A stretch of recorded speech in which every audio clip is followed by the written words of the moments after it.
Halo Sobat Mania, kembali lagi di BRC Official. Ada kabar menarik nih mengenai manajemen PSM Makassar mendukung langkah PT Liga Indonesia Baru (LIB) menerapkan salary cap atau pembatasan gaji pada Liga 1 tahun 2024 sampai tahun 2025. Kebijakan ini akan menekan pengeluaran klub, sehingga membuat kompetisi lebih kompetitif. Tim-tim kaya tidak akan bisa dengan bebas mengeluarkan banyak uang untuk mendatangkan pemain yang lebih bagus dari klub atau liga lain. Media officer PSM Makassar, Sulaiman Abdul Karim mengatakan, aturan pembatasan gaji tentu sangat bagus. Apalagi, kalau tujuan LIB menerapkan hal tersebut demi keberlanjutan tim.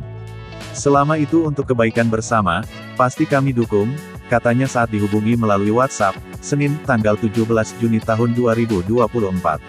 Menurut Sulaiman, upaya LIB tersebut patut diapresiasi. Sudah sepatutnya kerjasama terbangun dengan baik antara LIB dengan klub Liga 1.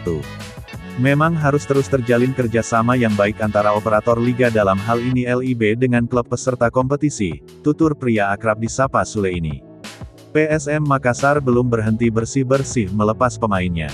Striker jebolan tim asal Brunei Darussalam pun ikut dicoret jelang kompetisi Liga 1 2024/2025 bergulir. Pemain yang dicoret tersebut adalah Amir Hamzah Nazalima.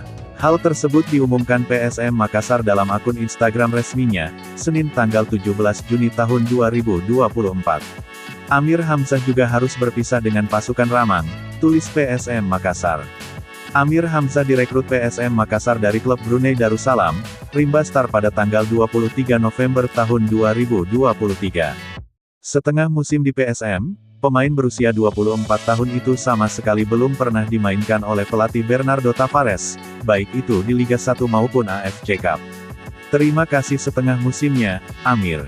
Sukses dimanapun berada. Ewako, tambah PSM.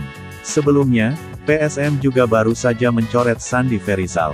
Dia menyusul Ivan Nanda, Erwin Gutawa, Safrudin Tahar, Yakob Sayuri, dan Yance Sayuri yang lebih dulu dilepas.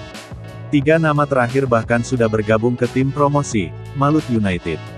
Terima kasih Sandi Ferizal atas satu musimnya berseragam Juku Eja, tulis PSM. Semoga sukses untuk karir ke depannya, Sandi. Ewako, tambahnya. Nah itu dia sobat untuk update kabar hari ini. Bagaimana pendapat kalian sobat? Tulis pendapat kalian di kolom komentar ya sobat, dan jangan lupa like, komen dan subscribe.